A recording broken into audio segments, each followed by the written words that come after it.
Salut les amis, c'est Brian Channel et aujourd'hui je vais vous annoncer mon review sur le nouveau CPU que j'ai acheté. Honnêtement, c'est de la tuerie, c'est de la bombe. Voilà. C'est pas un 3900X. Je me suis pogné le gros modèle qui est le 3950X qui a 16 cœurs Thunder Thread. Il était à 1000$ sur Amazon. Amazon. L'affaire, c'est que avant j'avais un 3700 dans mon gaming PC. Puis j'avais mon autre PC qui était mon streaming PC, mon Rig PC, avec carte de capture. J'avais un Ryzen 5 1600 avec une 1060 et 32 GB de RAM. Mais le problème, c'est que j'avais tout le temps des problèmes euh, de son, des problèmes d'image, la qualité était moins belle à cause de la carte de capture, etc., etc. Ça faisait de la chaleur dans ma chambre également. Ça prenait de la place. En tout cas, plein de X raisons que, à un moment donné, c'était le fun au début, mais à un moment donné, je me suis écœuré, fait que j'ai vendu ma tour. Ça fait quand même un bout de ça, je l'ai vendu. Je me suis acheté ça. Puis après, j'ai vendu mon 3700X. Fait que comme ça, voilà. Fait que j'ai mis ça dans le trou avec mon Corsair. Ouais, le I/O en arrière, là, la caméra. Ça, c'est mon I/O que j'ai mis sur mon CPU. Euh, j'avais. Quand j'ai fait l'upgrade, j'avais 16 GB de RAM, la Corsair 3200. Puis quand je streamais, ça laguait as fuck, ça avait pas de bon sens. Comment que le processeur est puissant, ça oublie ça, 16 GB de RAM, puis tu lui fais faire de l'encodage, il aime vraiment pas ça. La RAM se foule, ça se met à laguer de partout. Fait que j'ai acheté deux kits, comme vous pouvez voir la RAM en haut. Euh, 2 fois 30, non, 2 fois 16. Fait que j'ai comme 48 GB de RAM dans mon PC. Ça me tentait pas de vendre les pour. Oui, j'ai 4. En tout cas, fait que on va vous présenter comment que la boîte. Tu reçois la boîte de même. Par exemple, la présentation est vraiment belle. Le carton est vraiment de bonne qualité. C'est pas du cheap. Ici, on reçoit le processeur dans un truc de plastique. J'ai pas encore collé le collant parce que je risque de changer de caisse bientôt.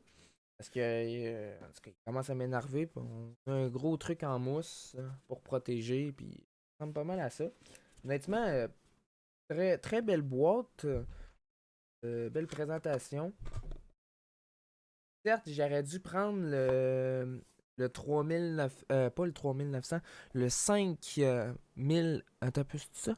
5950X, il y a 16 coeurs 32 threads, mais avec la nouvelle génération que le single core est boosté en esti, qui est plus performant que le 3950X. J'ai réussi à overclocker un peu le CPU. Je vais essayer de vous montrer ça. Oh boy, on voit plus dans le cam. On va réactiver ça, parfait. Je vais essayer de vous montrer. Je vais essayer de vous montrer ça sur Cinebench. Je sais pas si par contre les points ont sauvegardé, mais c'était quand même pas si pire que ça. Si on est sur Cinebench 20, logiciel de calcul puissance. Ça, c'est quand j'étais à stock, avec les fréquences. Là, je suis en train d'enregistrer avec le CPU, qui était utilisé à 10%, ce qui est vraiment pas beaucoup.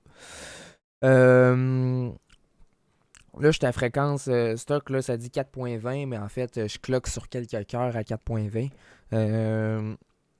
J'ai essayé de overclocker en CCX. Par contre, ça chauffait quand même pas mal à cause que j'ai pas vraiment un bon refroidissement. Sinon, à stock, ça se situe à 100% dans les 70-75 degrés, ce qui est quand même bon pour un 240 mm. Sinon, en OC, en CCX, je pense que c'était à 4.3, 4.4, une affaire de même. Je sais pas si on peut-tu le voir, 4.2.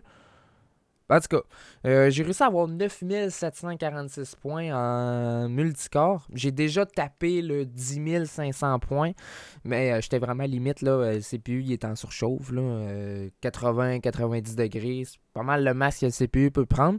Sinon, le nouveau, là, lui, il est à stock, puis il fait quand même pas mal de points. Il est quand même vraiment puissant, la 5e génération. Puis si on s'en va en single core, je sais pas si je l'avais déjà sauvegardé. Euh... Non, je ne l'ai jamais fait en single core, mais c'est équivalent à un 3900X. Là, je pense que c'est un petit peu plus fort en single core.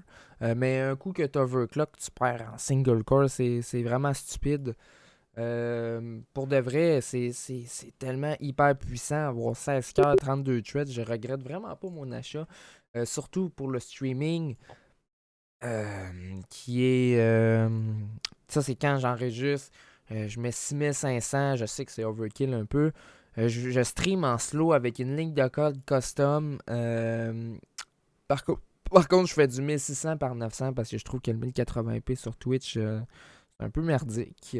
Mais sinon, pour tout ce qui est encoding, tout ce qui est rendu, honnêtement, c'est vraiment là, très puissant. Ça va vraiment, vraiment vite.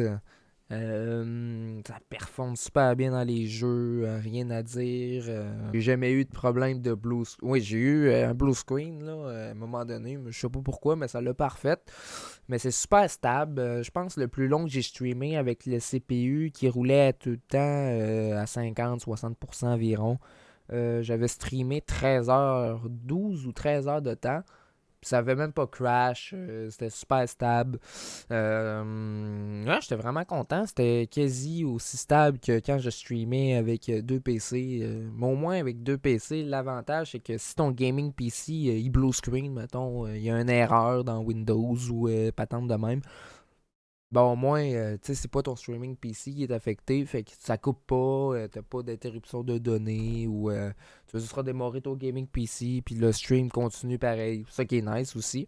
Sinon, avec l'encodage slow que j'y donne en streaming, je suis capable de faire rouler tous les jeux sans vraiment perdre beaucoup d'FPS, comme Cyberpunk 2077.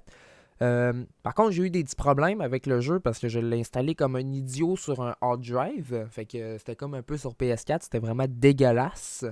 En ville où les PNJ, le processeur se tenait environ entre 80 et 95% d'utilisation, mais ça roulait quand même bien dans le jeu. J'avais 60 FPS, 70 en élevé sur Cyberpunk. C'était pas dégueu, même si le processeur est utilisé à fond, je perds pas vraiment beaucoup d'FPS. Honnêtement, je suis vraiment content de mon achat, je regrette vraiment pas. Je changerais pas, c'est équivalent environ à un i9 9980XE. Et hein, j'ai checké un peu de vidéos, ça équivaut pas mal à ça, même plus fort. Puis versus ça, lui, c'est un 18 coeurs 36 threads, je pense. Yeah. Puis pas mal, très très très équivalent à un 10980XE. Fait que, yeah. J'ai pensé à échanger comme un 10980XE, mais j'ai vu des vidéos, là. Le processeur pogne des 100 degrés sur une coupe de cœur. J'ai fait fuck off, man. Et ça chauffe ben trop. 14 nanomètres sur 18 cœurs. Oublie ça tout de suite. Ça chauffe ben trop. Fait que voilà. Fait que n'hésitez pas à liker la vidéo, commenter, puis viens rejoindre mon Discord, ça me ferait extrêmement plaisir. Dans la description. Nous autres, on s'en va dans une prochaine vidéo. Bye bye.